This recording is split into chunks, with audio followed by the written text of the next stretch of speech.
See what I did there? Last week everybody complained, you were too loud when you did that thing. So, figured this week I would just say nothing. Jerry's not even going to respond. It's a big improvement. Well then. Hey there, everybody. Welcome to the Android Central Podcast. It is episode number 195 for Friday, July 25th, 2014. Welcome back. We are closing in on episode... on what? On closing in on something. There were a lot of words floating in front of my face there. I don't really know what half of them are.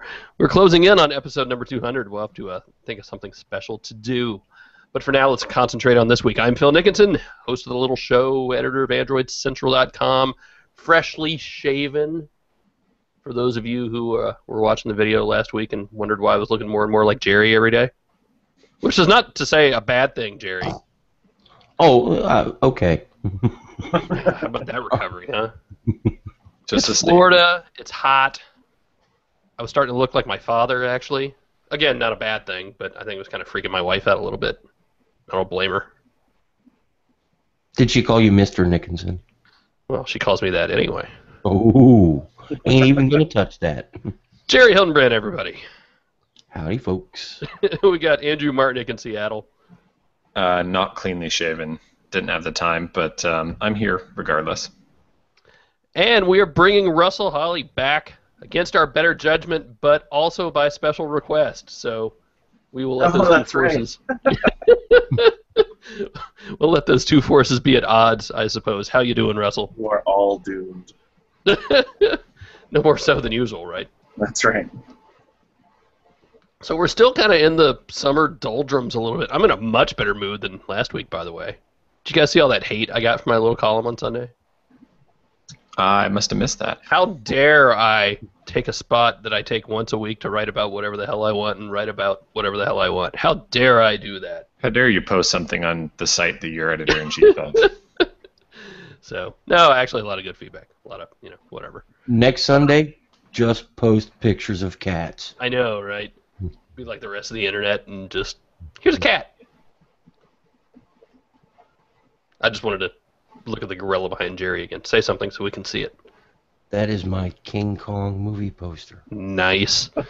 If this is your first time joining us, well, it's always kind of weird around here, but welcome. We do this live on Fridays, most Fridays. It'll be on Thursday next week, not Friday. What else do? We do it on video, so some of the jokes, if you're listening to the audio-only version, maybe you'll get them, maybe you won't. Probably won't be funny anyway. We'll see. And occasionally we talked about Android, so I guess we had to do that now, huh? If That we happens. have to. Where should we start? We're sort of in the summer doldrums still. We're expecting Motorola to wake up any week now, but we're still waiting. Actually, let's start about Motorola. Android Police had a nice little scoop today with what looks to be some sort of pre-release prototype-y X+1. We still don't know if that's an official name, right? Though it's been kind of batted around so long. Looks like I thought it Moto showed X. up on their website, didn't it? Oh, that's right, it did. The actual X+. So, I mean, it may not be official, naming. but at the very least, they're calling it that internally. I know nothing. Fair enough. Andrew, what were you saying? Well, I was saying the pictures that we saw today, it looks like a Moto X and a HTC One M7 had a baby. A little bit, huh? Well, I was thinking it looks like they had an orgasm because. Oh, hey. Well, that's an okay word. You don't have to bleep me for that. But so it's wood on the back and then that, milled aluminum with the same kind of injected plastic for the radios, all along the sides, and it looks really, really good. The weirdest flash ever. I assume that's what the ring around the camera is, because it's got these two spots that look like flash LEDs on either side of the camera, but it's like this ring that goes all the way around the lens. Mm-hmm. It's so bizarre looking. I've been staring at it for like 3 hours on and off throughout the day trying to figure out how exactly that works. Because that's what I actually get paid to do. Stare at photos that other people take. Sorry, I'm over here laughing because I just sent out the tweet to say the podcast has started, and I kind of sent it out on all of our sites at one time. Oops. In fact, it's entirely possible. Let me see how many I just sent it out on. I sent it out on like all the social channels for all the sites. Quick, post pictures of cats to settle 1, 2, 3, 4, 5, 6, 7, 8, 9, 10, 11, 12, 13, 14, 15. Hey, that works. Today, Phil gets an email saying he's no longer in control of the Twitter account. Actually, I'm the only one in control of all of them. It'll be I'm okay. warning all the orders. So I'm kind of wondering about the camera flash too. Is it just two flashes, one on either side, or is it kind of like a ring light kind of situation? I mean, that would be kind of a first. You're not used to seeing a flash on either side. You see these dual LED flashes that are together, but not like that. Well, I'm not going to read too much into it. I'm thinking prototype. I'm thinking God knows what's going to change. But maybe you should want a ring light. Yeah. Maybe it's the best thing that's ever happened. But I mean, looking at kind of how the seams line up and everything, this is obviously things will change from what we see here. Oh yeah. Just don't change too much. More wood color options. Mm. I really like the dark one from the Moto X, the original Moto X. I have a feeling they're not going to change too much. I think they're going to beef it up. They're going to add some more cool stuff in, and we're all going to be very happy. That is my prediction. I hope the screen doesn't get too much larger, though. Because that was kind of the one thing that everybody loved, is that the screen was actually an acceptable, fit in your hand and actually use it daily kind of size. Yeah. And if they go over 5 inches, they might lose that. I still use my Moto X every day. That's my daily driver phone. I don't see anything that needs an update. I could use this phone for another year, the way it sits. But I was using it for up until like 2 weeks ago, and it started kind of lagging out on me when I started doing things. But up until that point, I totally agree with you. It was just perfect. So anything that they change for the new model, because they have to make a new model. I hope they're very choosy and they turn us out something that is incredible, and they could. Camera. Yeah. Like that's all. Mm-hmm. A little faster would be good, but camera. That's all I need. Maybe it's just my eyes, but the screen didn't really do it for me either. Oh, it's just an average screen. Yeah, I admit that, but as far as the size, the power, the feel in the hand, everything was really good. Awkward silence. That's all anybody has to say about it. well, I'm more excited about the software than anything else. I want to see what other cool little things they come up with. I just hope they don't step too far. The software features they put in the Moto X, I don't see how you could improve those. So that makes me worry they're going to make new additions, and They could do more with the way that some of those things work. Like you take a look at the Motorola Skip. I love the idea behind the Motorola Skip tags, including the weird little tattoos that are now also Skip tags. Mm. But they don't work as well with active display as they probably should. And the active display setup stuff could deal with context a little better. Like function a little differently when I'm in the car, and not just turning on my music, but showing me different kinds of notifications. I think that they have the ability to be a little more expansive with what they already have. I definitely don't think they should do away with any of the stuff like active display or the special skip stuff. I hope that they take those things and go, these are awesome things, let's make them more awesome. I want to see some sort of Android Wear Motorola Assist thing. The more I think about it, and I need to write something, the more Android Wear kind of scares me in the car a little bit. Because I've gone from Pebble, which is, I can look at it and I can just hit a button. And again, this is one of those points when I think having a physical button is easier to deal with than actually tapping the screen. I think it's easier on the brain and keeps you focused, driving like you're supposed to be. But I want Assist to say, all right, you're in the car, you're driving. I'm going to mute your watch. I don't want your watch buzzing. If you want to look down and see something, fine, but it needs to shut off notifications. Because at what point is going like this and hitting stuff on your wrist and looking down and doing that? At what point is that any different than looking down at a phone? it's not at all. It's smaller. That means you have to pay even closer attention to it than the road. Yeah. The personal responsibility side of me says, hey, you know better than to mess with your watch while you're driving, so we really don't need to do anything. But the realistic side of me says that no matter what, somewhere down the line, somebody's going to say that the people making these devices have to make a few changes. So, And maybe they will. Maybe they've already thought of that. They're smarter than me anyway. I can ignore like the first 2 or 3 buzzes on my wrist when I'm driving, but like when I hit a stoplight, I usually gotta check and see what's up, especially if I hit that 4th buzz. If it's like in a row, then I gotta check and see what's up. And usually I don't have that problem because I have this thing that everyone swears is terrible for when you're behind the wheel of a car. But yeah, having the watch in the car is definitely it's a weird experience right now.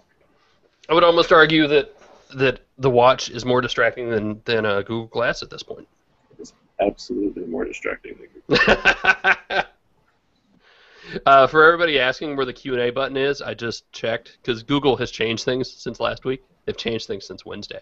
I just peeked at the site, and what we see is different than what you guys see out there. But take a look in the top right and see if it says Q&A and live, like right next to each other. And that's the only thing I saw when I was looking. That would explain the lack of Q&A. The lack of questions, yeah. I see people asking on Twitter. And other people on Twitter are noticing that everybody tweeted it once. I'm still getting yelled at by everybody internally. Sorry. I'm surprised it took me that long to do it. We've had this great to we use buffer for social stuff. And it's really nice, and it's really dangerous because in fact, I think I'm one of the only ones that has all 12 sites, social things, like right in front of me. So, whoops. They would never give that to me. Sorry about that. My fault. Anything else with that X+1 leak you want to talk about? I mean, I think it's pretty self-explanatory. There's a phone coming at some point. We're just all waiting. Mm-hmm. The fact that it showed with a wooden back again pretty much makes me think that there's not going to be any wireless charging, which is a bummer. Not that they couldn't do it, but it would be more difficult, and they're not going to spend extra money. And that's one thing I really wanted to see. I mean, it goes back to that thing, if the carriers don't want it, they're not going to make it. Yeah, it's... I mean, look, and let's take a minute and say, carriers, we want wireless charging.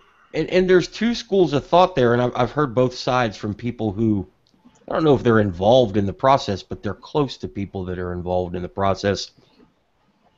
So the carriers want it because they know we want it, but the manufacturers charge way too much to include it, and the carriers, because especially in the U.S. with the subsidy model, they don't want to pay an extra $6 a phone for hardware that only costs 9 cents, and they say no.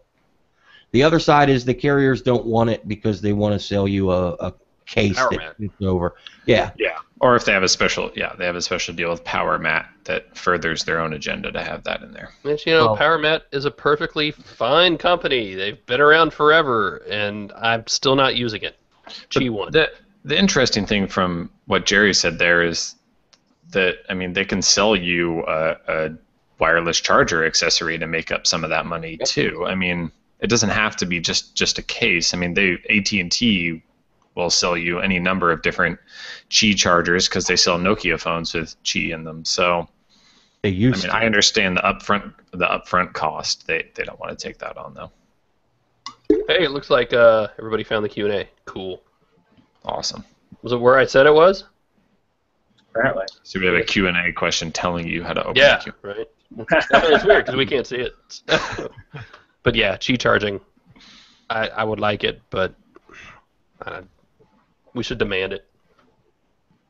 Pull out your pitchforks. Call your congressman. I don't know what to do. I mean, it's until they give it to us, we don't have it. Yep.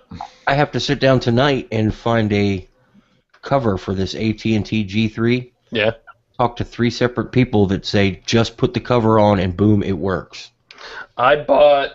Can I find the one I bought? I bought one from Korea that actually fits. Here. I mean, it fits over the back of this thing just fine, like it's supposed to. It's got the hole in it for the antenna, though, so Awesome. You really probably shouldn't use it. But yeah, no charging. Like it just didn't work. I don't know why. Yeah. I want it to work. So do I. Yeah, it's not on the Sprint one either. Let's talk for a minute about the NVIDIA Shield tablet. Andrew, What's that? got Never to play heard with of this thing. Actually, it doesn't look like a Shield tablet until you actually have it say Shield backwards and upside down. But it's a tablet that has serious gaming potential. It's Shield portable, but flattened out and useful for non-gaming things, which is kind of nice. And it has this magnet cover, which, oh my God, more manufacturers, please do magnet covers, because you need to be able to prop this thing up so that you can play games with the Shield wireless controller. So that's kind of the idea. They say it's a tablet. It's just an Android tablet that does everything just how you're used to. And then when you want to boot up some serious games, you can do that too. Uses the Tegra K1, obviously, which enables all kinds of fun things. And if you go even further, you can use this to stream to Twitch TV, which is, I think it's the first portable device that's ever been able to do that, which is kind of awesome if you're really into that sort of thing. And it's not restricted to just high-end games.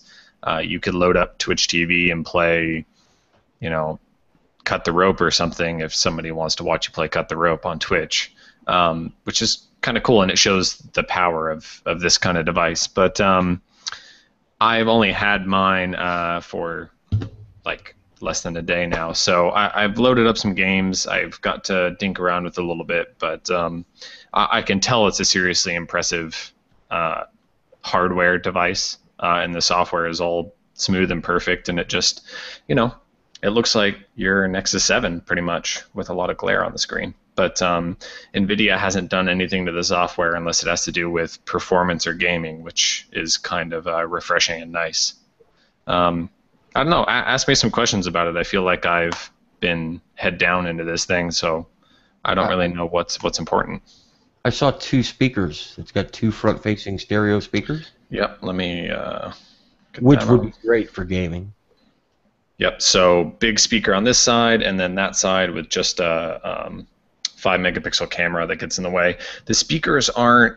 Well, and you'll see on the sides actually. There's kind of like a bass port.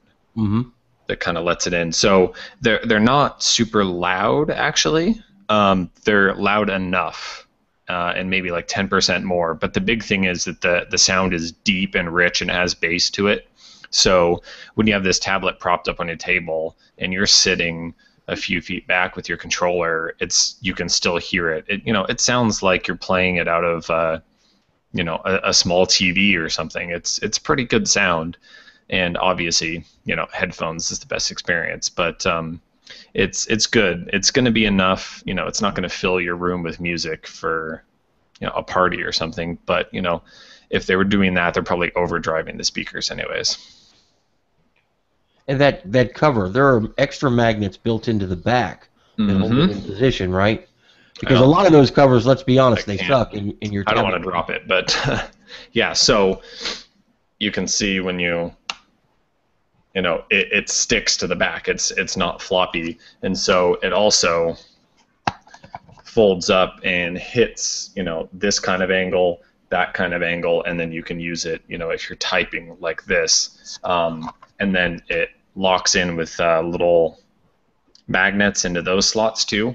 So it's kind of use it when you need it, don't use it when you don't need it, and it doesn't add all this extra bulk, so you don't have it's not flowing over into the side of the screen or anything like that. It's just out of the way. And of course it's nice microfiber on the inside and kind of like a tough woven nylon material on the outside.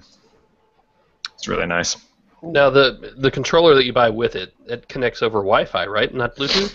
Right. And so we should say it is a separate purchase. The controller is an extra $59. And yeah, it's a Wi-Fi Direct controller, so it's made for this. It's not a generic Bluetooth controller. Wi-Fi Direct has lower latency, obviously, than Bluetooth, and you'll see it has a headphone jack there. It lets you use headphone and mic on the controller, and it passes audio both ways to the tablet as well. Okay, that's cool. So you can hook up your headphones and mic into here. So, otherwise you'd be tethered to your tablet and, you kill somebody in some game and you jump up and your tablet goes flying on the floor or something. This, it's connected, and you'll see you also get, actually, wow, the brightness is really bad. It washes it out. This is all capacitive all in here. So this is a volume up and down. You have a capacitive touchpad, actually, that you can scroll around with. Nice. And then you get back, home, and start buttons. This is all capacitive, so they're not physical buttons, which is, you think that the button's just not working until you get used to it just being capacitive. But it's really nice. I was saying before the podcast started that it's way more comfortable than the original Shields controller, because it's, it weighs as much as a regular controller should. And no AA batteries or stupid stuff like that. It's just charges off a USB, has all the right buttons and everything. So it's going to be a worthwhile purchase. I mean, you can just connect your regular $15 Bluetooth controller, but it's not the experience that you want. Can you use the controller for anything else? Could you use it with an Xbox or PS3 or? I don't know that. I think it's set up just to pair to this. I mean, you press and hold the button, and you press the software button on the tablet, and they just pair up. So I don't think that it's made to connect with anything else, which means you're locked down. It will pair now to the original Shield, if you're using the original Shield, and in console mode or something like that, obviously. And that's kind of the idea: is you get the wireless controller with all the buttons and everything. You can take the tablet, put the cover on it, connect it to HDMI and USB, and just stick it under your TV. And you can use it in console mode. They have a big 10-foot UI, and you can use the controller to navigate everything. You don't ever have to touch the screen. So you're not going to be able to do that with a Bluetooth controller, obviously. I would love to see this work with Android TV when it comes out. Yeah. Right now, it's just you're launching the Shield Hub, which is their new version of TegraZone, which has been optimized for the TV with console mode. They were doing that with the previous version of Shield, but if you plugged it in, put it in console mode, and it went into Android TV mode instead, now that would be really, really cool. Somebody make that happen. Well, I mean, it should. It's probably never going to pair with something like the Xbox One or the PlayStation 4 or anything like that, because those are Bluetooth connecting. But if NVIDIA were to release an app, any Android device that supports Wi-Fi Direct should support this controller just fine. Yeah. So it's up to NVIDIA. But with that, I mean, the ADT1 supports Wi-Fi Direct, so there's no technical thing stopping it. Cool. Yeah, and considering they're doing really cool stuff with Wi-Fi Direct, like with the two-way audio and all that stuff, it's something that they can actually. They could get some people to buy $60 controllers to do that kind of stuff. That said, you're all in here. You're talking $400 when you're at $300 for the tablet, $60 for the controller, another $40 for the cover. So that's a bit of an investment, but everything works together as it should. You're not getting a cheap experience when you spend a little money. I bought them both, and it was $399.89. Boom! I wasn't lying. Nope. We need to Wi-Fi Direct, guys. This means that when you pair it with your tablet is still connected to Wi-Fi, and you're on the internet. Your tablet's not an access point, so that's a big deal. It would kind of suck if your tablet had to come off the internet to use the controller. Right.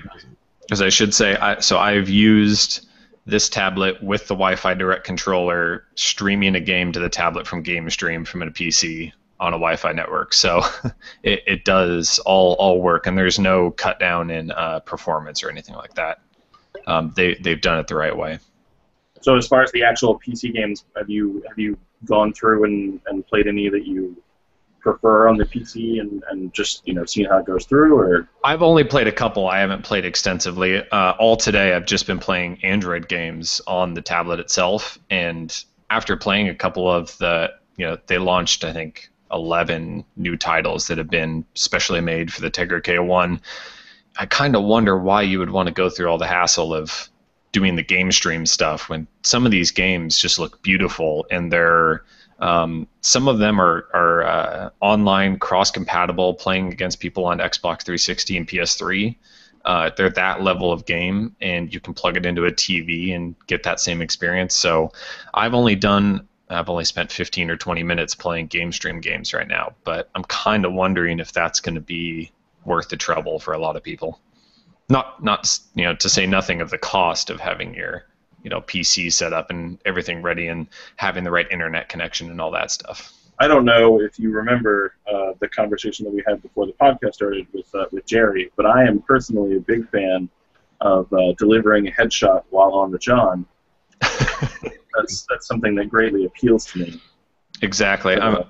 Unfortunately, I do have the Wi-Fi version, so I don't have the LTE version, but I really wanted to go sit in a park somewhere and play a GameStream game or something. So I'll have to bring a hotspot and see where I can play different games from the middle of nowhere. You should go find really obscure places and play Borderlands 2. Actually, I should go to the cafe at the top of the Space Needle or something and there you go. Play a GameStream game. That would be kind of fun.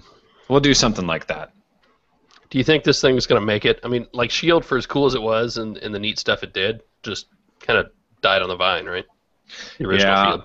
I mean, that's one thing that I was saying is the Shield Portable is a way more specific, which we should say it's called the Shield Portable technically now, which helps with the confusion, Shield Portable, Shield Tablet. But that's the Shield Portable is not good for anything but gaming.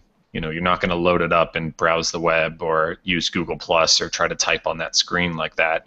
The Shield Tablet, even if you just wanted a really nice, really powerful tablet that can play casual games and has a nice cover and some nice accessories, this would do that. And the fact that it's a really good gaming device doesn't detract from it doesn't cut any corners in terms of regular performance. So in that respect, I think that a few people could be interested in it at the price, which is $70 more than an Nexus 7, and we should say it's 8 inches instead. So it's a little bigger, a little heavier. It's made out of metal, but it's going to come down to who's going to actually hear about what the NVIDIA Shield tablet is, and the number of people that it's going to be able to reach out to is a lot smaller than what the latest Tab S from Samsung or the Nexus 7 is going to. That's what I was going to say. The Tab S is going to be tough to market against if you want to try to sell a premium Android tablet. But I know a little bit about the K1, and there is so much untapped potential in there. If NVIDIA can get the developers on board to build more of these games like Andrew was describing, that's going to open up a entire new group of people to Android who maybe don't use Android today. Right, and so the only indications of that right now, obviously, they partner to get games specially made that, because that's the real big thing is when you have a special made game that you get from Shield Hub that you just start it and there's no weirdness with the controller, there's no weirdness where it expects on-screen touches or anything like that. There aren't a lot of non-game apps that are, going to be integrated like that. They have a special version of Evernote that's ready for the stylus, which we should say has a stylus and full stylus support and all that stuff. It has Netflix 1080p streaming, which is one of the only, there's only a handful of devices that do 1080p streaming on mobile. But other than that, you're just downloading and playing the same games, at the highest possible level. But a lot of other devices can play those games at the same level too, unless they've been optimized for K1. I think if you were to put this on a shelf at a Best Buy next to a Tab S with a demo of it running through Portal or Half-Life 2 or something like that, this is clearly something that the other guy can't do. And as far as the game optimization, it's the same problem that Sony is running into right now with the PS Vita, and that's why they spent so much money to get Borderlands ported to the Vita, so that it was something that could sit on a shelf and look nice, and it worked for them. Mm-hmm. So I think that if NVIDIA does the same thing, where they take some of these clearly PC classic titles and just kind of have a level running through on a loop or something on a shelf somewhere, it has the potential to, at the very least, do significantly better than its predecessor. Yeah, and there's no reason why it couldn't appeal to more than just the people that are going into GameStop to buy games. It could definitely appeal to more of a general audience too. Like you said, if it's sitting on the shelf, in somewhere like Best Buy, it can show off not only just the graphics power and everything like that with the game loop, but also just the hardware and look at this awesome custom controller that's made for it and all this kind of stuff. But whether or not that's going to happen, I'm not sure if they're going all the way with that. We'll check back in on it, I think, in a few weeks after you get some more usage under your belt. When's it shipping? Ships on the 29th. Okay. And pre-orders are already open in the U.S., Canada, UK on the 14th of August. And so they're going worldwide, too. It's not going to be this weird staggered thing like they did with the original Shield. And LTE model is coming soon, too. I'm not sure the exact date on that. Cool. So we will check back in on that, I guess, in a couple of weeks. Yeah. I can't say check back in today, apparently. I'm excited about it. We haven't seen a lot of interesting tablet stuff lately, so. Excellent. Well, we're going to do some Q&A in a minute, I promise, now that everybody found it. Everybody found the button. Thanks, Google. First, we're going to talk about lynda.com. They are back. We are back, and I'm still madly in love with this. I am learning so much Photoshop stuff. I'm Photoshopping all the things. In fact, we're using it all the time with Adobe Premiere as well. Lynda.com, Lynda. If you have not seen it, it's probably one of the easiest and best ways. Jerry and I have been using this for a long time, even before they became advertisers with the podcast. Just a really awesome way to learn how to do things. You need to learn how to use Photoshop, Premiere. Just anything. I'm like, what do I do? Do I Google and just come up with all these results? And maybe it's good, maybe it's not. No, I'm just going to Lynda and yanking out my headphones. I'm so excited. Look at that. And learn from people who actually use the stuff and who teach the stuff. And we were just telling Russell needs to really get involved with this because Russell writes really good instructionals on how to do things. You can learn to make videos. You can learn to make websites. Just all kinds of really cool creative stuff. They now have Chromecast support, so you don't have to sit there and watch on a phone or a tablet or even at a computer. You can kick back. I'm knocking all the stuff off my desk. I'm so excited. Chromecast support. Yeah. How cool is that? You go to their website, you run the mouse across all of their icons. They all flip over in this really beautiful animation. Yep. I just found their website. It's impressive. I don't just say that because they're sponsoring us. Like Phil said, I've been using them for a little over a year, and I'm very impressed. There's lots of places you can learn online, but I like Lynda. I'm back. I had to pick up all the stuff I was knocking off the desk. I was so excited. So, here's the deal. 7-day free trial, lynda.com/Android Central. That's lynda.com, lynda/Android Central. 7-day free trial. Thousands and thousands of videos. It's insane how much stuff is there. Try it. You will learn something. I promise you. It's so easy. Just do it. lynda.com/Android Central. All right. Let's get back into the Q&A and actually do some. Let's start with so many things on how to find the Q&A. Here's a good one because I wanted to talk about this anyway. Smiler Online, if that is your real name, sir. Could you discuss Jerry's thoughts on Android for Enterprise? Well, I think Jerry's thoughts are all wrong. Oh, they could be. But they're still my thoughts. Actually, big deal on that. Was it this week?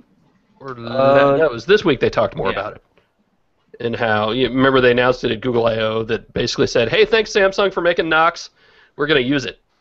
And you guys are awesome and we love you again and we're all going to hug. And so they released some more information about it this week. Jerry, you want to give them the short version? Yeah, if you know how mobile device management works, you're going to be familiar with how it works. But if you don't, if you work for Phil and Phil has certain guidelines for company information, you can set up like a separate profile on your Android device, pretty much like you can do now for kids on your Nexus tablet. But this one, instead of being for kids, is for your business. And Phil will have controls online, and he can say, all right, we don't want this app to be able to run while this app is open, or we don't want this app to be able to share information with other apps. And it can go even more fine-tuned. we don't want you to be able to do this in Google Drive while you're signed in to your managed account email.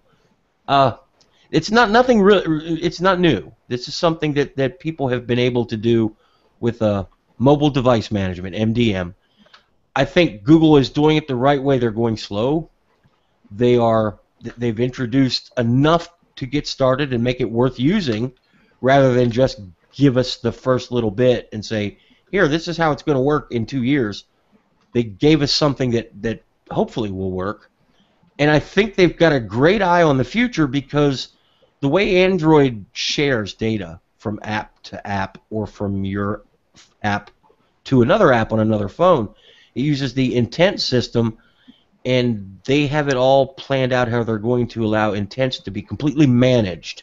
So Phil will be able to say in his management console that no, that document, that's company property. You're not allowed to share that with Jerry, because I don't want Jerry to have control of that. So you go to the share button and it just won't be an option. We don't yet know how it's going to work because we haven't seen it yet. But I really like where this is going, especially when you factor Chromebooks into it, because there's no reason that all of this stuff can't work together with Chrome. And if Google wants to say Chrome is good for the enterprise, they need to provide a way for people to manage. If I've got 100 devices to manage, I want a nice, easy way to do it. And I think they see their end game this time. And let's face it, Google doesn't always see the end game. And I think it's a pretty good sign that at least on the enterprise front, Google and Samsung are playing nice. Oh, yeah. Now, I'm sure it's like any other companies where, they can bitch at each other about any number of other things, but this is an important one. I mean, it's an important one that BlackBerry still, I don't know if they rule on anymore, but BlackBerry obviously was the leader in the space. iOS got it down. They figured it out. And so finally Android is going to take care of the BYOB crowd and make it work the way it should. And I want to say, you can't just let Samsung, do it on its own. I'm glad they did it. I'm absolutely glad they did it. But I think that sort of thing is better for the ecosystem, for the entire platform, as a platform level thing, and not just a Samsung thing. Well, and as just a Samsung thing, wasn't it not doing well? My understanding was that Knox, as far as market share, was really low. Well, and that's not to say there aren't alternatives, because there are. So yeah. We'll see. And again, I think that's another reason to put it at a platform level. I'm getting a little beyond my comfort zone. I have sat in a bunch of meetings on this stuff, but it starts getting a little over my head a little quickly. And what was really interesting to me was all the complex levels, because you have Knox, but then you have these third-party players who actually have to implement it with the companies, and it's not just a matter of saying, oh, good, your phone has Knox, I'm going to just turn. I mean, it gets pretty complicated from a consumer level when you look at the admin side of it. I'm sure the admins are like, that's easy. We've been doing it forever. But, yeah, I mean, I'm just happy it's coming, right? Anything that makes your phone safer for your business, unless you use your phone the way you want to use it, I think is a good thing. And the fewer people that have to carry around two phones, Right. that's, one for work is going to be great. Yeah. Right. I mean, outside of the consumer space, I see nothing wrong with saying, okay, I've got 500 people employed here. Every one of them gets a BlackBerry 7 device. That's nice and secure, and there's absolutely nothing wrong with that, and that works well. But it's always great to have more choices, and this gives one more choice. Matthew wants to know, why is Wi-Fi calling being baked into iOS 8 and not Android already? Because it's easier to do in iOS 8. Is that the sort of thing that should be baked into Android? Because you have to remember, when you talk about baked into Android, as in like AOSP, you're talking low-level stuff that's going to work anywhere, right? Well, you could bake it into AOSP, and then every manufacturer is going to change it. Right. iOS 8 is iOS 8. It's going to be baked in there. It's going to work. Nobody's going to be allowed to change it. They only had to do it once. That's why it's coming there first. And I assume Matthew is asking about actual Wi-Fi calling and not like some sort of Hangout-y VoIP type thing. That's different. Right. Yes. And, I mean, you'll have to forgive my ignorance on Wi-Fi calling on iOS 8, but I'm assuming it's just the hooks there for the carriers to plug in their appropriate stuff where Because all the carriers, every carrier doesn't do Wi-Fi calling the exact same way, or even at all. Or at all. Sprint just started rolling it out. I would think you're right, but Verizon and AT&T don't do it. Who knows? I'm not sure if this is the same Matthew or a different Matthew. I apologize. I have very short-term memory. Does the Galaxy S5 LTE-A have the best phone display ever? DisplayMate states the regular S5 overall was the best already, but what do you guys think? I've actually seen it. I saw it a couple of weeks ago in San Francisco, and I mean it's QHD display. We've been talking a lot about this lately because Alex has been looking more into display stuff, and I know that CyanogenMod guys are serious about it now with the phones that they're partnering up with, and it's not an unimportant thing. My question is, do most people even notice? I mean, I can tell the difference between one phone and another when I'm holding them side by side, and I completely get that there's this technical level that displays should reach, and one can certainly be better than another. Are my eyes that smart enough to even notice? We are very close to entering the same chapter of smartphone tech that PCs had. I don't know, Jerry, you might, was it maybe 15 years ago? What, am I old? Yes. You also pay attention to the same stuff that I do. 15 years ago, where laptops were getting released and these same questions were getting asked, as we started reaching 1080p on these laptop screens, these same questions started getting asked, and then we had this weird ramp up where a bunch of laptops started doing greater than 1080p, and then everyone kind of shunted back down to 1080p for like 10 years. And the reason that it came out was that there were tons of reviews that would come out that were super negative about the technical accuracy of these screens, completely ignoring how different 10 people standing in a line view a single color. Right. And so we're really getting close to this kind of pedantic mess where the technical accuracy of a display is supposed to be relevant. We're supposed to think that it's relevant, but I'm not convinced that just like with laptops 15 years ago, I'm not convinced that that's going to end up being true. Well, have you ever heard anybody say, man, the display on this HTC One M8 or Galaxy S5 or any other phone with a good display doesn't have enough pixels. We need to do better. There's more, like Russell said, there's more to making a good display than bouncing up the pixels. You have to do it right, and you also have to balance out the trade-offs. I think LG did a good job. I have a gut feeling that Samsung probably did a better job because they're Samsung. You may not like some of the things they do to Android, but when it comes down to hardware and hardware level, they're one of the best out there at doing this kind of stuff. But all that goes out the window if you look at tiny text on your phone. Or if you read in a language that uses small characters that are very dense. I do notice a huge difference there. There's a lot of fuss about the G3 has these weird sharpening issues. I don't see it on mine. I've taken a bunch of pictures and we've tried to find it. I don't see it. But I can tell you that reading the text on my G3 is much better than reading it on the M8 or the S5. So we need them to push forward, but we can't just randomly say one is better than the other without factoring in everything. Somebody was yelling at me the other day because we haven't written more about the text sharpening that happens sometimes, and it doesn't happen everywhere on the G3. I can't say I've noticed anything. I tried. I did try. I can't make it happen. I see it in some apps. Now I'll try to pay attention and get an actual picture of what it happens. I mean, like, I notice it. I know it doesn't look as good as it could, but like, I don't see it enough to make me want to take the phone back. So I don't know. Maybe I want to see it.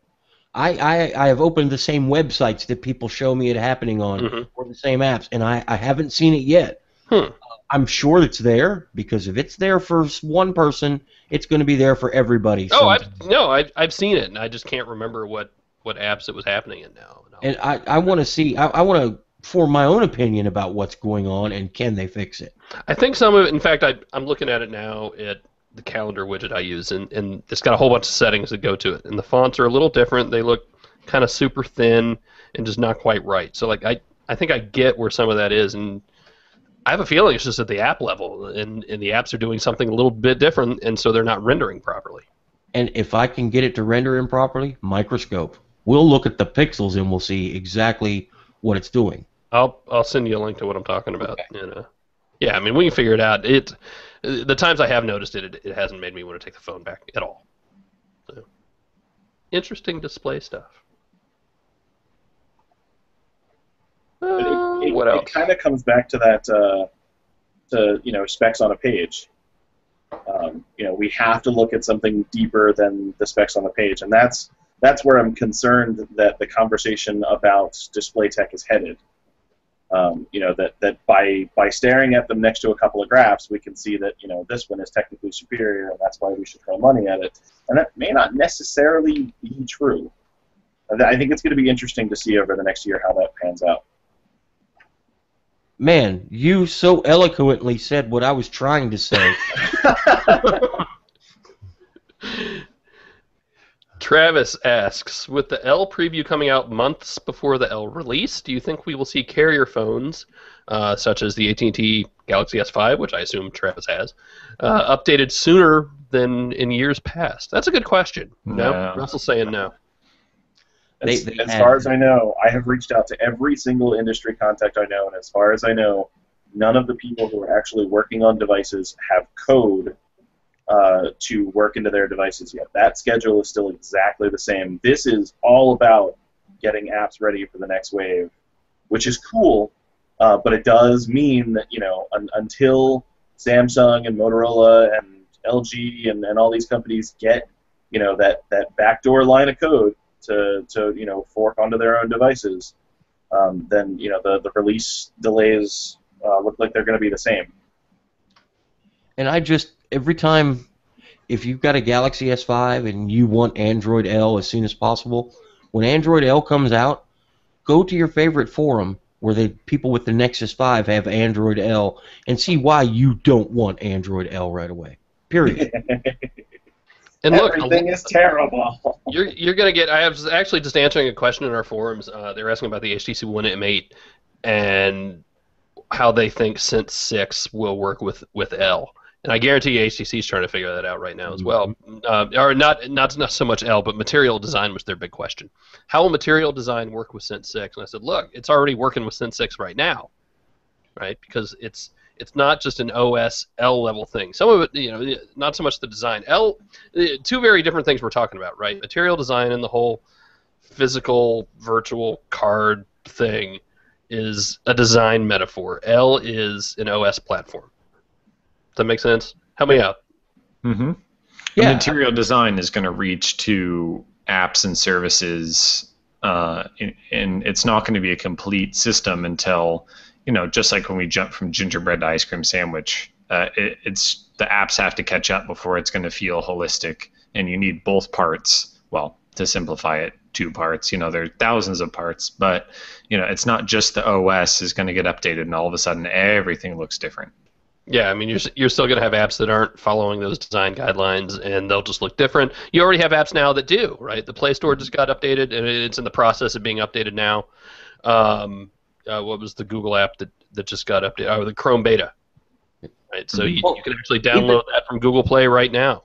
Even the behind-the-scenes, update for the Surface for Maps brings us a little taste of nice, big, flat pictures. And we've been using Google Plus for weeks. Some of the Docs apps already have it.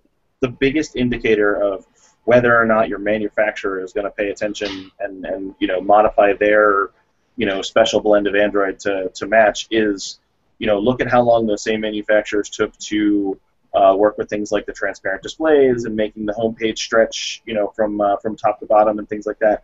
I think that's a pretty solid indicator of who's going to make that shift right away and who's going to wait. I bet you've got a better chance at it now, though, because they're getting this earlier look of, all right, here's the design that Google's going for, and instead of getting it in November and coming out with your phone or updates in February or March, you're going to have that much longer to work on it from a design standpoint. That's probably true, and maybe that's the message there. Yeah, and HTC has publicly said, their goal is to get updates out within 90 days. I just want all the OEMs to use the material design color palette. I don't want everything in HTC to have a black header, everything from LG to have a sandy neutral brown, and everything from Samsung to be bright screaming purple. I want them to use the palette. So the app that's pre-installed on my Galaxy S6 when it comes looks like an Android app. Well, maybe. I mean, I certainly understand. I can appreciate that position, but at the same time, think about iOS and some of the really popular apps for iOS that don't follow Apple's design language. So maybe that's not a universal thing that, it has to follow material design, but I guess maybe the appropriate way to say is if you don't have a really good idea of exactly what you want your app to look like, you should probably be paying attention to material design. I just want a little continuity. That's all. Have you tried Windows Phone? I hear that they're real big on. Yeah, but I want continuity that's worth a damn. You want to actually have apps to choose from too that could be continuous. Geez, have your cake and eat it too. Yeah. Looking through the Q&A some more. Marcus asks, are we going to talk about how Amazon lost money last quarter? How? They lose money all the time. Amazon is actually a their special business strategy. As soon as you start making money, then your valuation is based on a multiple of how much money you make. Right. If you lose money or you're break even, then the possibilities of your valuation are limitless, as Amazon continues to show. I defer to Andrew on that stuff. And they keep digging up blocks of Seattle and putting in more brand new buildings, so apparently they're getting money from somewhere. From me. When I I was going to say, so much of my money goes to Amazon each month. My grocery bill every month goes to Amazon now too. My sodas, they show up. We haven't talked about the Fire Phone yet. We'll get to it in a couple minutes. We're going long this week. I love this.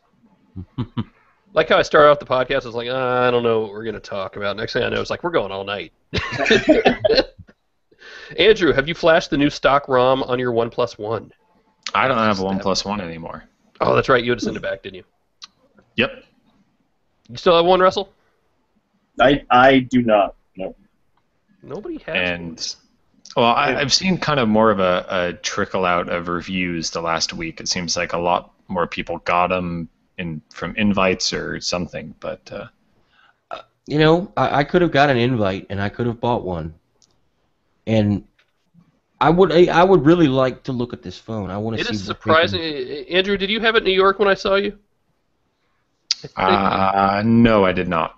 And I was messing with somebody's, and it was a surprisingly good device. I mean, really, really nice. And I would, love to spend a few $100s on one. I'm not jumping through those stupid hoops for a chance to spend my money. All 25 of them are really great. Yeah. My biggest thing is if I get one, and this is what we do for a living. We talk about Android phones. I don't want to. This is going to sound so harsh. I don't want to waste my time talking about a phone that everybody else can't buy. Just because I fell into being able to get one, so what? And that's the difference, right? Never mind how few of these are going to be sold compared to Samsung, because that's true of everybody, actually.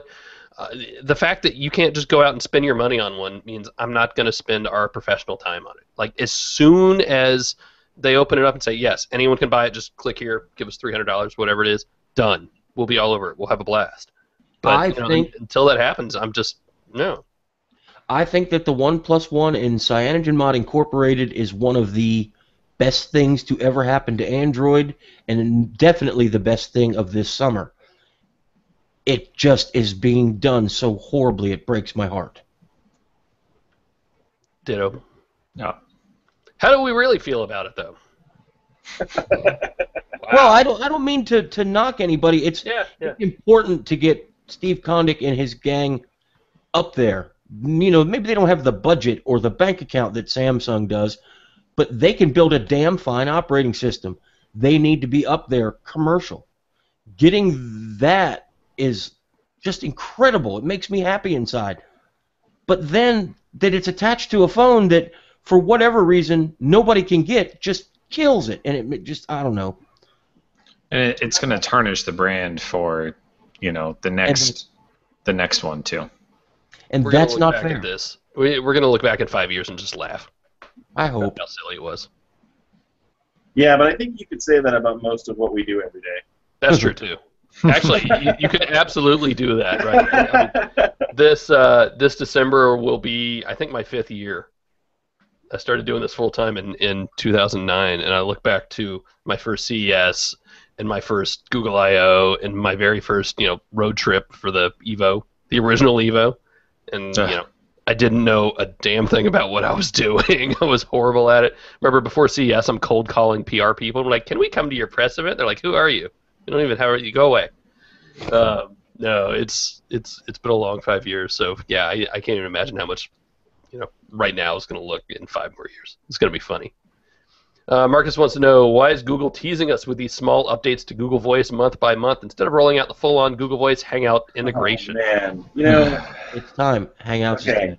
Or Google Voice is dead. look, phone calls are really complicated. They don't Yep. seem really complicated because we do them all day long and they quite literally just work. And not in the same way that some of the other things we know claim to just work. But they're really super complicated. All around the world, these phone calls are really super complicated. They can't mess with that kind of stuff the same way that they mess with some of their other products. They just can't. It has to be done slowly, it has to be done methodically, and it has to be absolutely right when they push it out. Because the second people can't make phone calls with Google Voice, no one will use it anymore. It's not like we'll come back next month and things will work good. If they fail permanently, and that's just how that works for most people when it comes to making phone calls. And I don't even think we're going to get Google Voice Hangout integration in the app that we see it now. I think Google Voice Hangout integration is going to come to Android in a fresh new material design look for Hangouts. I think it'll happen all at once, and I think when it does, these guys will have spent months testing to make sure that it's done right. I completely hijacked the podcast. I apologize. No. That's how it is, though. You said what we've been saying for the better part of a year now, only you said it better. And one thing to add, there's also layers upon layers of regulation attached to making phone calls. Yeah. It's not like you can build a Hangouts instant messenger app and do whatever the hell you want. When you're making phone calls, you have to deal with networks and government bodies. And not just phone calls, but text messaging. If you, Right. I might see if I can actually diagram the anatomy of a text message for Android Central, just to see how truly complicated the act of sending a text message really is, so that maybe we have a better understanding of how this stuff, how broken this system truly is on the inside. But it's crazy, and unfortunately I hang out with network engineers and phone engineers who sit and, when I make random complaints like, oh man, how hard could it be to do this? They talk at me for 4 hours. I feel real dumb at the end of it. So yeah, it's so complicated, and we don't understand because it certainly doesn't feel like it should be. Please do, because I'm willing to bet that most people don't even realize the data channel differences with SMS and MMS compared to the data bars that are on your screen. Yep. Please do that for us. That would be awesome. It'll take me some time, but I think I will genuinely try and do that. And Hooray! if ever you hear me say Google Voice is dead, because every time I see that, Google updates the app. Yep. So Google Voice is dead. Now people are going to write in, can Jerry say that Google Voice is dead That's again, right. please? We just have an app where we push the button and Jerry says Google Voice. Yeah. Somebody in Mountain View is like, oh my god, he said it again. Update. Fine. All right, I want to close out on the Amazon Fire Phone, but first, you notice my exquisitely smooth face this week? I want to touch it. The beard is gone. I couldn't handle it any longer, which conveniently leads me into talking about Harry's and Harry's.com. Think about how much money you spend shaving, and this is one of those ridiculous things. When I start to think about it, I kind of get mad because it's ridiculously expensive. Harry's.com is a company that's less than 1 year old. It's already disrupting the shaving industry by giving you a better shaving experience at better value than the other giants out there. They've used German-engineered blades, so you know they're good. You think they're like recycled Mercedes? That'd be kind of cool. That'd be awesome. I mean, that's the only explanation. Yeah, right. But here's the way it works is really cool. $15. You get a handle, 3 blades, and shave cream just sent to you. Just like good luck doing that at Target, right? That's not going to get you anything. Oh, I mean, $15 gets you like 3 blades maybe, and then when I stop and think about how ridiculous the amount of money I've spent versus $15 at my door, done. It's like, why did I mean, I could have used this 45 years ago when I started shaving at age 2. That wasn't a good joke, huh? Fine. $15 right at your door. And what's really cool is they have different plans too. So if you don't shave every day, they can send you less. You can do sort of like a subscription service. Really, really cool. Check it out, Harry's.com. And if you use promo code AC, you can save $5 off your first purchase. Harry's.com. You can be smooth like me. I hear my wife in the background saying, "Yeah, that's real smooth, honey." You're real smooth. All right, Amazon Fire Phone. I've got one. Oh yeah, that happened. I bought one. It's available. It's You know, I'm eating breakfast this morning, and Amazon has a whole bunch of advertisements in magazines right now, and there are a whole bunch of magazines on the table. My 7-year-old daughter sees one of the advertisements she's flipping through, and Dad, I really want this Amazon phone, this Fire Phone. It says Amazon on the back, and no other phone says it. Like, she's writing ad copy at 7 years old, apparently. I said, yes, it does say Amazon on the back. So Jerry's got one too. Jerry's got our review unit, and we've been talking off and on. I know the first wave of reviews already hit, and everybody's kind of down on it. I'm surprisingly not that down on it. I don't think I would buy one. I don't think I would recommend you buy one. But as a standalone device, ignoring all the other smartphones available and the things we have in our pocket, I mean, this isn't horrible. It's actually pretty well done. And, you could certainly... I have used worse phones, put it that way. Jerry? And as a platform, if you think of the Amazon Fire devices as their own unique platform, and you should, they're not Android. They started that way, but they're not anymore. This is the best first try that I've ever used. I tried the first Android phone. I've played with the first Windows phones when they were Windows Phone and BB10 and the original iPhone, and this is done better. They have done their homework, and there's a lot there that isn't perfect, but there's nothing that makes me want to say, run away, don't buy this, without adding on because of this other platform. If you take this as a standalone platform, it's pretty doggone good. If this was the only thing available to you where you live, you could certainly do worse. Now, the problem is it's not, because it's still U.S. only, isn't it? Or is it just North America? I think it's U.S. right now. What is what? The Fire Phone is U.S. only. The Fire Phone is AT&T only. Well, then there's that too. Yeah. Well, I thought you were talking about other Amazon services. A lot of Amazon services are mostly U.S. or North America only, but the Fire Phone is beyond that. It's AT&T only. They don't have partners anywhere else in the world. Is it SIM locked? I haven't even tried yet. I haven't tried. Like most AT&T exclusive devices, they probably won't even unlock it for you for some time either. I have to think that there's one model of hardware that's going to work GSM worldwide, including AT&T. I don't think Amazon has built 2 different models. Well, but it has the hardware in there. Yeah, like Phil said, it could very well be SIM locked, and Andrew made a point. AT&T doesn't have to unlock it because it's not available anywhere else. I was going to say let's find out, but I forgot my. Oh wait, no, that's my AT&T SIM. Where is my T-Mobile SIM?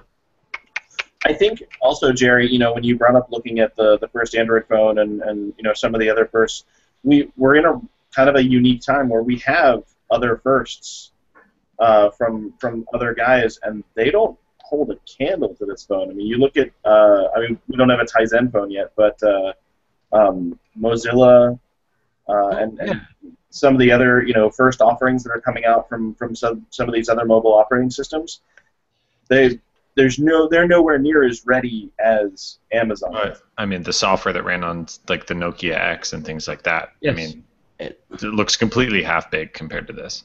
And you can tell from the minute you turn this on, this is Amazon. This is just the same way your Android phone is Google and does everything it can to push you at Google. This phone is Amazon. Oh, and you set it down next to a Fire TV, a Kindle Fire tablet. It's all there, and it has the same experience and style across the entire thing. Which, I mean, you have to applaud them for not giving up, coming up short on the phone. Can you see what I see here? Yay, sim unlock. Sim lock. Figured it would be. Just had to check. Can I dismiss that? Yeah. Actually, I haven't even used it on network yet. The basic UI, if you haven't seen it already, so you have like your main screen and you can flip through stuff.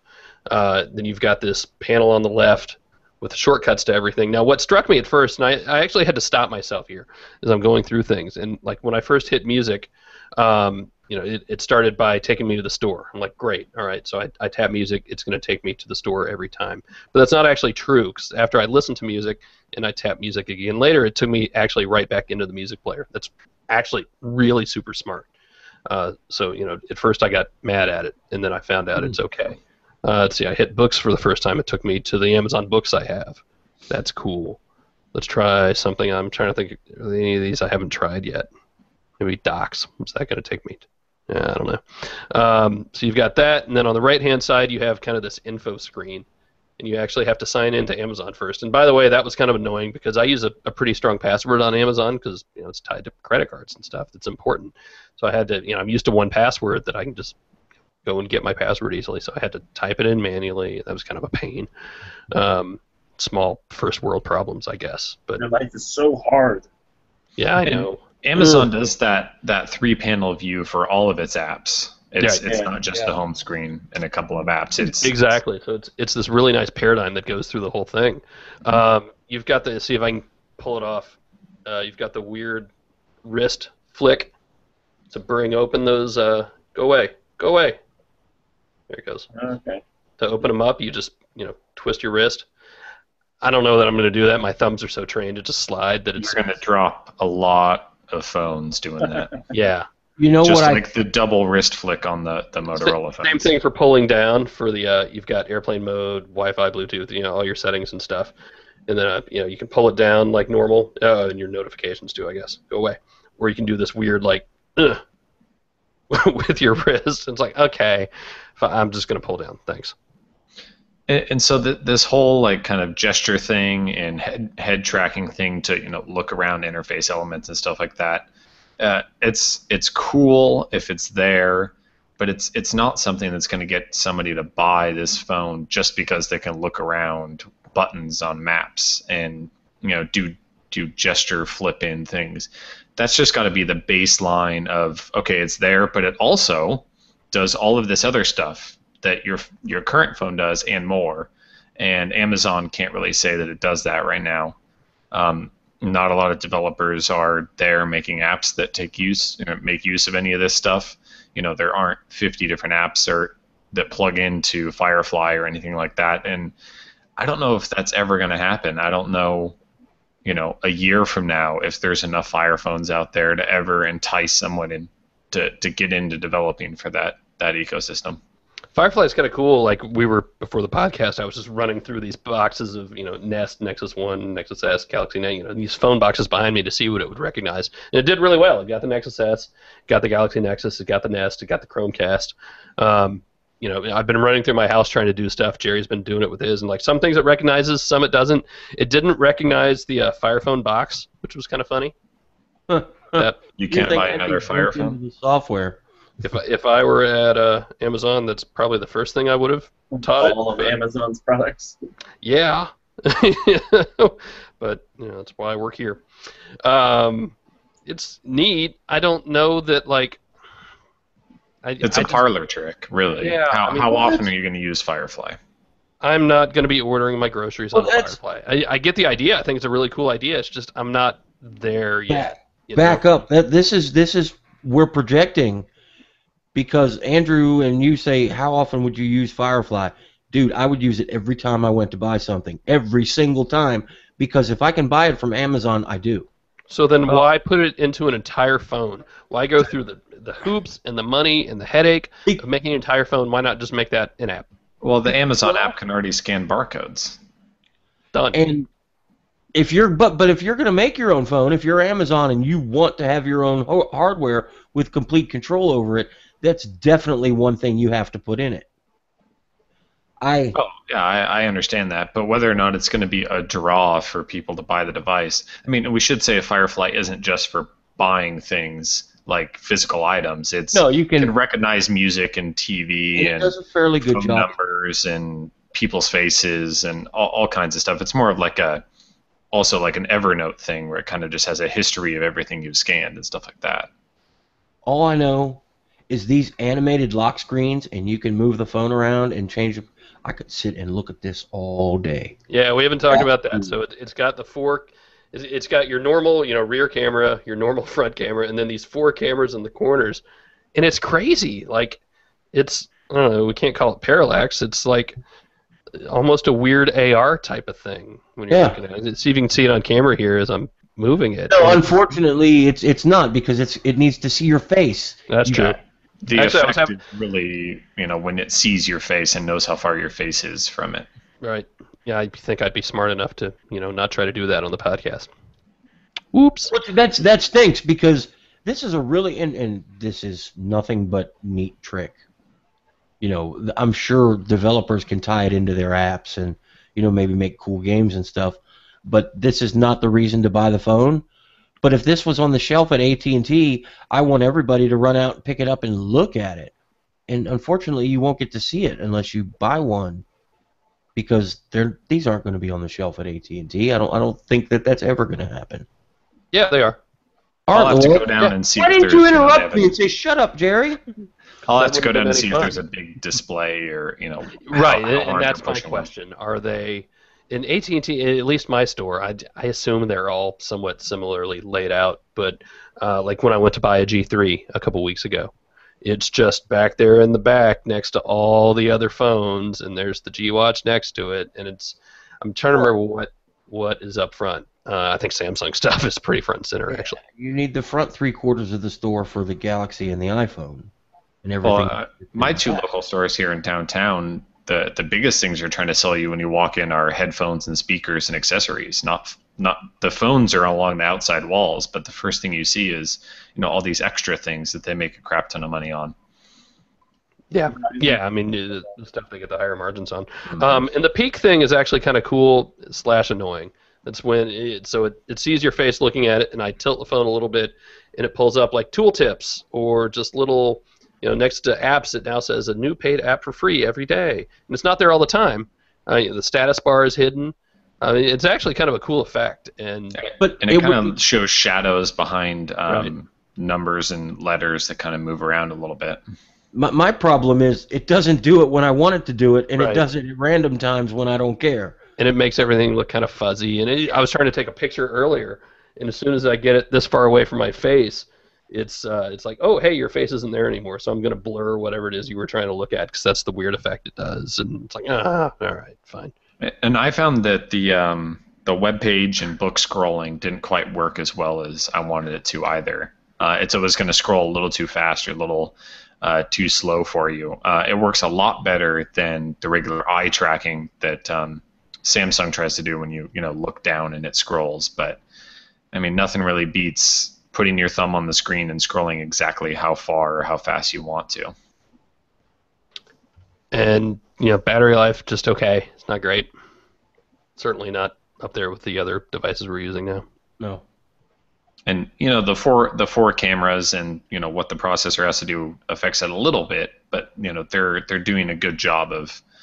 Obviously, that's not going to be a 30-year battery life or something, but now it's still there. I do have one serious gripe, and this goes back to you. If you consider it as a standalone platform, or if you consider it against everything else that's out there. I took a picture yesterday, just a random picture of my little smiley face coffee cup, because I wanted to see how good the camera was. There's no easy way for me to share it with anyone unless I use WhatsApp or Facebook. Oh, you can email it to Phil, right? Right.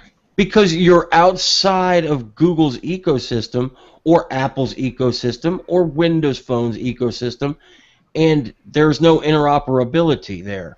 That is going to cause a real issue for... Well, why couldn't you use the web?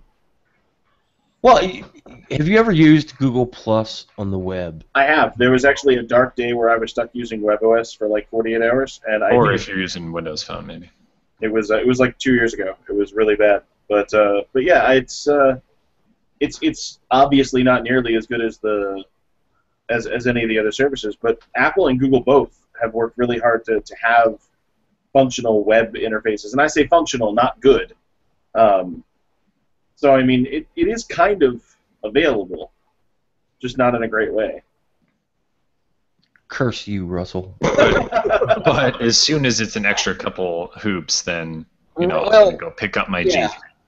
Oh, yeah. I'm used to being able to tap a button, share to Hangouts or Google Plus or any app I've got installed, and that's not there. There's a share button, and it ties in because it's based on Android. It ties in with apps you have installed, but none of the apps the people who are listening to this podcast are going to use are on the share menu on the Fire Phone, and that I think is the only real problem with it, because everything else, it works.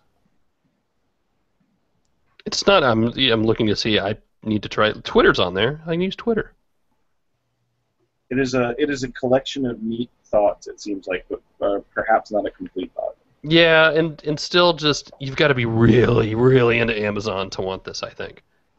I mean, and as we said, we're all very into Amazon. We spend a lot of money there, and we use it for a lot of things. But even we are not that into Amazon. Yeah, right. I'm also into other things. And it would be super great if Firefly and Mayday and some of these other things were apps that I could install on my phone. Yep. I need to click that toolbox thing to put a halo or a light bulb over your head. That's just it. The cool stuff that's on here, I instantly said, "Oh man, I wish this G3 had this." Yep. Oh. We're gonna get hate mail. Why didn't you hate the Fire Phone more? Because it's not horrible. No, it's. Yeah. I'm familiar with the UI because I do use a Kindle tablet, but I like what I'm seeing here. I really like what they've done. It's first generation, and there's bugs like Phil and I were talking that Peak doesn't work like it should every time. But I think that they could go forward with this and build a really interesting user experience. And I think Amazon looks at things differently than we and manufacturers do, right? Even if this doesn't work and not that many people buy it, I don't think they're going to pull it as quickly as you saw the Kin die or the HTC First die or the other Facebook phone die. I think Amazon's probably going to stick it out because it's all about getting people into Amazon, and if it's enough of a loss leader that it works, then you'll still see it around and you'll see more. They hand people a year of Prime with that phone, and then they renew Prime, and then they buy more things. Yeah. And when you tap to open books, you're directed right to Amazon store where you can buy a book. You can buy it elsewhere, but one-click shopping from this device, and Amazon gets that money. I don't see them abandoning it without any real reason, and small user adoption is not going to be that reason. I don't completely understand the ins and outs of the financials, but I have a pretty good idea of how they work, and I think we totally not underestimate, but lumping Amazon into that same category as LG Mobile or Samsung Mobile or HTC is not the right way to do it. Different company entirely. Amazon has the biggest, the second biggest advertising platform on the entire internet. They are only second to Google in that when you go to Amazon.com, the first thing you see is a gigantic ad for the Fire Phone. Every single time I go to Amazon, which is several times a day, Mhm. and I realize that I am there more often than probably the average internet consumer. But that is a powerful, largely free advertising platform that they have for their own products. And it's the same thing they've done with the Fire TV and the Fire tablets and the Kindles. And by the way, every time I'm like taking little Firefly pictures, whatever, of things around my office or at home, I'm telling Amazon that I'm interested in those things and it should show them to me. And Every and single- Amazon. Go ahead, There- Jerry. There are real privacy concerns to be discussed with this device. Very, very real. Just like there are in Android, but we're familiar with Android and are a little more familiar with the answers of how it works. And we're going to have to talk about the privacy issues with the Fire Phone. It's looking at your face and recording you 24/7. Anytime you have the phone turned on, it's recording what it sees and what it hears. It knows when you're sad, and tasty beverages to yeah, try but We the just have question is, to. what is it doing with that stuff? Right. We need to make sure that Amazon's not doing anything stupid with it. It's taking that stuff. They talked about when they announced it how many faces that they had to record and scan to try to figure out what a face is, to have a good idea that if you're holding up a coffee mug that has your kid's face printed on it, that's not a face, and that your face that's actually alive is one. That's what that's doing. I mean, they're bringing in pictures of faces so that they can figure out better what a face is. I am sure. There's nothing nefarious there, obviously. Right. Amazon has too much to lose by doing something stupid with a picture of your face. I don't think that they are, but I think we need to discuss what they can, can't, and are doing. And the thought about the pictures of what you're uploading with Firefly is that's real. Amazon knows better than anybody from all of their apps across all platforms what you're searching for, what you're buying, what you're considering buying, all this different stuff. And there's a lot of power in how much data that they have, sitting up in their cloud there. But we're still going to see Facebook ads for crap we've already bought. Yep. All right, well, we're going to talk about the Amazon Fire Phone some more, I think. Never mind how bad people think it is. I think it's an important device and a lot of interesting stuff going on there. So we're not done with it. I'm kind of intrigued, actually. But I am going to call it because we've been going for 90 minutes almost. That's awesome. That's one of our best podcasts lately. And I think we owe it really all to the fact that Andrew is here. Oh, I was going to say Russell. No, you totally carried this whole thing. Oh, man. Any more Q&A we want to do before we get out? Oh, let's look. Let's take one last swing through there. Do you think Android TV devices will have cable card support? No. Cable card. No. That's you're I hope just not. asking for pain. Yeah. That's what killed Google TV. Yep. We're We're just going to go through these fast. Gotta love the Nexus Q behind Phil. Yes, you do. Does the Shield tablet heat up a ton when you do intensive things? I played a high-end game for about a half hour, and it was warm to the touch. I wouldn't say hot at all. Cool. I'm trying to find that so I can select it so people watching can see it. But Down towards the bottom, Domenico. there it is. Good. Selected. Sorry, I just slowed us down. How convenient is the LG Circle case? Is it worth the money, or should I just buy a back that supports wireless charging? Circle case is okay. I keep hitting it with my thumb when I've got it wrapped around, and it just feels weird. But the dude, Puppy Pop game, Puppy Pop, yes. just buy it for that. Two more. Let's do two more quickly. Whatever happened to the rumored Nexus 8? I don't know if it doesn't exist. It doesn't exist. Rumored. Yeah, I don't know Apple's getting anything killed all the about time. that. But I mean, products get killed all the time, not just I Apple. heard it was canceled, and then they picked it back up and handed it over to another team. There you go. That made all of that up. Don't listen to me. Will the Note 4 be the best phone of the year? We should probably wait till it's announced. Yes. Yes, let's wait. It's a You think solid. we might see No, an Apple best Android phone Wear of the year. device. I'm writing it. As soon as we're done, I'm writing the post. You think we might see an Apple Android Wear device? I hope so, but probably not. Oh, there's a winky face at the end of that one. Oh, yes. Well, I still hope so, but probably not. So, all right. That's it. We're done. We're done. Email us if you want, podcast@androidcentral.com, or show up live. Live is so much more fun. can get us all on Google Plus. Just search our names. Easiest way to find all of us, right? Nobody has a weird Google Plus name now that they don't have to be real. I hope. Well, they never really had to be real, but that's true. Get us all on Twitter as well. Just search our names there. Even Jerry's back around a little bit. As we are every week, we are brought to you by shopandroid.com. Call them at 888-468-6158 or go to shopandroid.com. If you haven't looked yet, the HTC One dot view case is like, I think it's like $30, maybe a little less than that, actually like $26 or something. Ridiculously cheap. I have no idea how long that's going to happen or keep happening, so go get one as soon as you can because it's really cool and they're doing good stuff with it. Don't try to make your own. Don't try to make your own. Doesn't turn out well for anybody. Print background with your dot view now too. Yeah.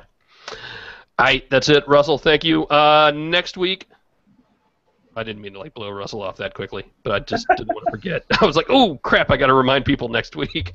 Next week, I think we're going to podcast on Thursday because Friday, and this is going to be really cool, Friday I'm going to be in Dallas with the Geek Beat crew, and they have like so many celebrities coming. Ed Begley Jr. is going to be there. Chris Pirillo is going to be there. I just totally forgot the rest of the names who are going to be there, but it's all people way more famous than me. Ed Begley Jr.? Yeah. The Ed Begley Jr. from Transylvania 65000? I assume so, unless there's another one running around out there. So I will be there with John and Callie, helping them celebrate the opening of their brand new Geek House. So be sure to go to geekbeat.com next Friday to see that. And Thursday, you'll be back here with us, so we will podcast on Thursday. That's it. Russell, thank you again. Take my time that time. Andrew, Jerry, thank you. Phil? Thank you, Phil. See everybody next week.